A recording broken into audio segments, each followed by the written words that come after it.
Movie की शुरुआत में हमें कुछ लड़कियां नाचते हुए दिखाई देती हैं। ये सारी लड़कियां नर्तकियां होती हैं। दरअसल इस गांव में एक रिवाज होता है जिसमें साल में एक बार जंगल की रानी, जो कि एक चुड़ैल के समान होती है, किसी एक नर्तकी को चुनकर अपने साथ ले जाती है।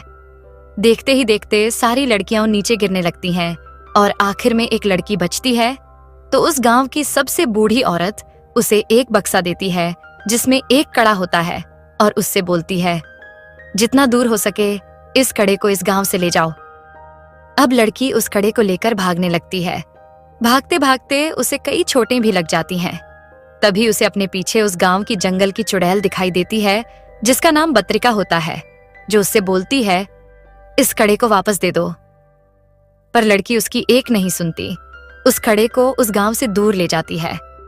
सीन चेंज होता है और कहानी 25 साल बाद की दिखाई जाती है। बस में 2 लड़के और एक लड़की सफर कर रहे होते हैं जिनका नाम नियम, किम और अदिति होता है। तीनों ही बड़े दुखी दिखाई देते हैं। जैसे ही बस स्टेशन पर रुकती है, किम अपने किसी दोस्त को ढूंढने के लिए चला जाता है। यहाँ पर अदिति और नियम दोनों भाई होते हैं। थोड़ी ही देर में किम को उसका दोस्त मिल जाता है। अब चारों एक जगह पर बैठ जाते हैं तो अदिति किम के दोस्त को, जिसका नाम राजा होता है, उसे कुछ पेंटिंग दिखाती है। पेंटिंग को देखकर राजा को कुछ समझ नहीं आता, पर जैसे ही वह आखिरी पेंटिंग देखता है वह बोलता है, यह तो एक नर्तकी है, क्या तुम लोगों को नर्तकी के गांव जाना है? यह सुनकर अदिति हाँ बोल देती है। राजा बोलता है, वह तो यहाँ से बहुत दूर है और वहां जाने के लिए तो बहुत ज्यादा पैदल भी जाना होता है। यह सुनकर नीम राजा को कुछ पैसे दे देता है, जिससे राजा भी वहां चलने के लिए तैयार हो जाता है। अब वे चारों एक ऐसे सफर पर निकल जाते हैं जिसका कुछ पता नहीं होता कि वह उन्हें कहां ले जाएगा। आधे रास्ते तक वे एक वैन में जाते हैं और बाकी आगे का रास्ता उन्हें खुद ही चलकर पूरा करना पड़ेगा। रास्ते पर चलते समय उन्हें कुछ काले जादू का सामान भी दिखाई देता है, पर वे सब उनको अनदेखा करके अपने रास्ते पर चलते रहते हैं। चलते चलते वे एक जंगल में पहुंच जाते हैं। कुछ आवाजें सुनाई देती हैं जो सिर्फ अदिति को सुनाई दे रही थीं, पर वह उनको अनदेखा कर आगे बढ़ती रहती है। आगे चलकर उन्हें पत्थर से बना हुआ एक गेट दिखाई देता है, जो कि ठीक वैसा ही है जैसा अदिति के पास वाली पेंटिंग में होता है। यह देखकर वे खुश हो जाते हैं कि वे सही रास्ते पर चल रहे हैं और वे अंदर की तरफ जाने लगते हैं। थोड़ी ही देर में वे नर्तकियों के गांव में पहुंच जाते हैं, जहां पर छोटी छोटी लड़कियां नृत्य का अभ्यास कर रही होती हैं। आगे चलकर राजा गांव की एक लड़की से पूछता है, हमें इस गांव की सबसे बूढ़ी महिला से मिलना है, जिनका नाम यकीमा है। वह लड़की राजा को बताती है कि याकिमा की तो कुछ महीने पहले ही मौत हो चुकी है और उनके साथ रहने वाले बुजुर्ग भी किसी काम से गांव से बाहर गए हैं। यह सुनकर वे सब निराश हो जाते हैं और जब तक वे बुजुर्ग आदमी गांव में नहीं आ जाते, गांव में रुकने का फैसला लेते हैं। वह लड़की उनके रहने के लिए एक जगह बता देती है जहां पर वे सब रात बिता सकें। पर नियम को अदिति की फिक्र होती है तो वह गांव की एक लड़की के पास जाता है, जिसका नाम रति होता है। वह रति से बोलता है, क्या मेरी बहन एक रात के लिए तुम्हारे घर में रह सकती है? नीम उसे पैसे देने के लिए भी तैयार हो जाता है, पर रति पैसे नहीं लेती और अदिति को अपने घर में बुला लेती है। अब रति अदिति को घर में जरूरी सामान कहाँ रखा है वह सब बताती है और बोलती है, हो सके तो जोर से नहीं बोलना, मेरी माँ बीमार है। अब रात हो जाती है और सब लोग सो जाते हैं। तभी आधी रात को अदिति को पानी की प्यास लगती है। वह पानी पीने के लिए उठती है और पानी पीने लगती है। तभी उसे बगल के कमरे से अजीब सी आवाजें सुनाई देती हैं, जिन्हें सुनने के बाद वह उस कमरे में देखने का सोचती है। जैसे ही वह कमरे का दरवाजा खोलती है, वह हैरान हो जाती है। वहां पर रति की माँ बहुत ही ज्यादा बीमार हालत में पड़ी होती है। उसके मुंह से खून आ रहा होता है और पूरा शरीर भी सड़ने को होता है। यह सब देख अदिति पूरी तरह से डर जाती है और वापस सो जाती है। सुबह होकर अदिति रति से पूछती है, तुम्हारी माँ को क्या बीमारी है? पर रति उसे कुछ नहीं बताती। तभी अचानक रति की माँ की तबीयत ज्यादा खराब होने लगती है। वह अपनी माँ के पास जाती है, उनके मुंह से खून आने लगता है। यह सब देखकर रति भी डर जाती है। थोड़ी देर में जब रति अपनी माँ के कमरे से बाहर आती है, अदिति रति को बताती है, मेरी माँ की भी ऐसी ही हालत है, उनको ठीक करने के लिए ही हम इस गांव में आए हैं। हमारे घर एक पुजारी आया था जिसने यह सब पेंटिंग बनाकर हमें दी और बोला, अगर तुम यह कड़ा जिसका है उसे वापस कर दोगी तो शायद तुम्हारी माँ ठीक हो जाए, इसलिए मैं इस गांव में आई हूं। इसी समय अदिति रति को वह सारी पेंटिंग्स और कड़ा दिखा देती है। रति उन सब पेंटिंग और कड़े को बड़े ही ध्यान से देखती है। अदिति रति से पूछती है, क्या तुम उसके बारे में कुछ जानती हो?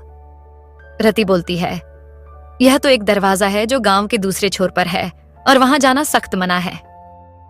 थोड़ी देर में दरवाजे पर अदिति का भाई आ जाता है और अदिति अपने भाई नीम को वह सब कुछ बता देती है जो उसके साथ पूरी रात भर हुआ था।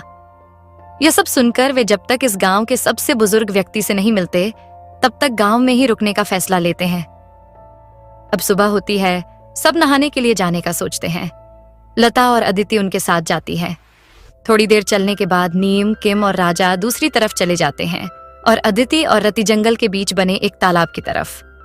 वहां पहुंचने के बाद रति अदिति को बताती है, यह इस गांव का सबसे पुराना कुंड है जहां पुराने जमाने में यहाँ नर्तकियां आकर नहाती थीं। अब वे दोनों नहाने से पहले बाथरूम में खुद को साफ करने लगती हैं। नहाते हुए रति एक गाना गुनगुनाने लगती है। यह देखकर अदिति को कुछ अजीब लगता है। वह रति को एक छोटे छेद से देखने लगती है। वह देखकर हैरान हो जाती है।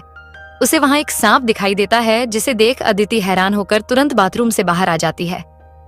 तभी वह देखती है आगे बने हुए तालाब पर रति नहा रही होती है। रति अदिति को तालाब में उतरने के लिए बोलती है। अदिति भी तालाब में उतर जाती है। अब जैसे ही अदिति तालाब में नहा रही होती है तभी पीछे से रति आती है और उससे वह कड़ा वापस करने को बोलती है।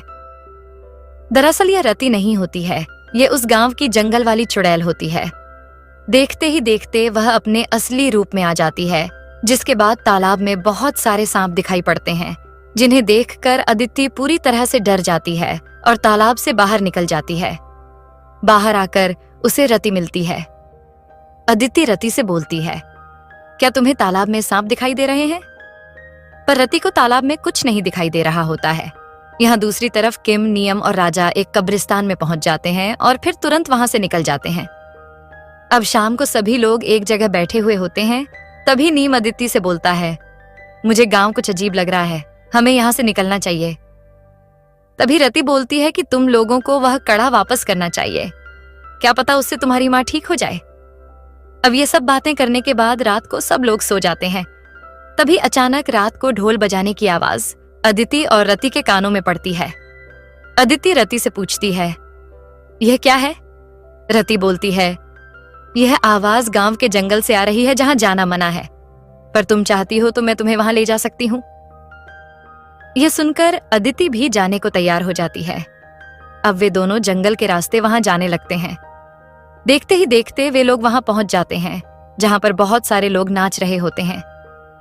जैसे ही अदिति और रति वहां जाती हैं, तभी दूसरी तरफ गांव में सुबह हो जाती है और किम, नीम और राजा उस घर पर दरवाजा खटखटाते हैं और वहां कोई नहीं होता। ये देख तीनों परेशान हो जाते हैं और उन्हें ढूंढने लगते हैं। पूरा गांव जंगल छान मारते हैं। यहाँ दूसरी तरफ अदिति और रति के लिए रात ही होती है। वे दोनों उन नाच रहे लोगों के बीच में जाती हैं। वहीं उन्हें उन सब के बीच उस गांव की चुड़ैल दिखाई देती है जो उन सब के बीच में नृत्य कर रही होती है। थोड़ी ही देर में वह चुड़ैल, जिसका नाम बत्रिका होता है, रति को वापस जाने के लिए बोलती है, जिससे अदिति को पता चल जाता है कि रति उस चुड़ैल के साथ मिली हुई है।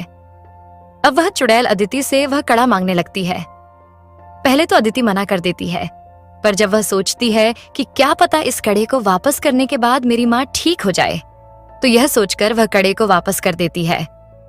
कड़े को देखने के बाद वह चुड़ैल कड़े को अपने हाथ में पहन लेती है और दूसरी तरफ किम, नीम और राजा उन्हें ढूंढते ढूंढते रात हो जाती है और वे एक नदी के किनारे पहुंच जाते हैं जहां पर कुछ लोग खाना खा रहे होते हैं। वहीं पर राजा को भूख लगती है और वह भी खाने लगता है। जैसे ही वे नीम और रति के बारे में पूछते हैं तो वे बोलते हैं, हमें उनके बारे में पता नहीं है, जिसे सुनकर वे सब वहां से वापस जाने लगते हैं।